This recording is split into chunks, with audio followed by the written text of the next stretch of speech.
Hello, English learners. Welcome to Grammar Time, the podcast that makes grammar fun and easy.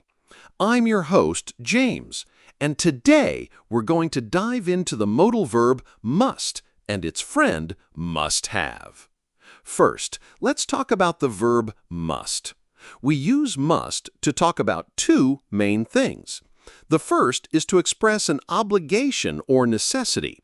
This is for things that we absolutely have to do. For example, if you're a good citizen, you must pay your taxes. Or, if you have a great idea for a weekend trip with friends, you might say, we must visit them again. It's a good idea that feels like a necessity. The second way we use must is to make a logical conclusion about something in the present. This is when we're pretty sure something is true.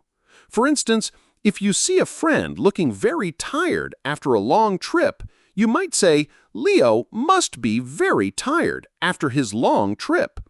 You're not guessing. You're making a strong conclusion based on what you see. Now, what about making a negative logical conclusion? For that, we don't use mustn't. Instead, we use can't.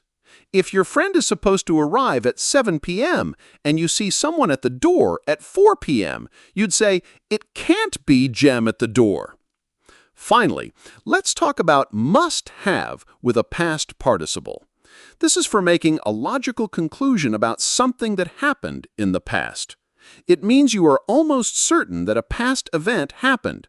For example, if your friend, Kate, can't find her wallet, she might conclude, I must have left it at home.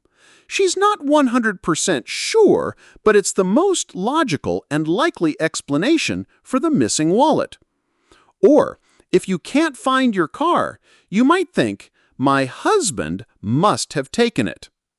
To sum up, use must for present obligations and present logical conclusions. Use must have for logical conclusions about the past.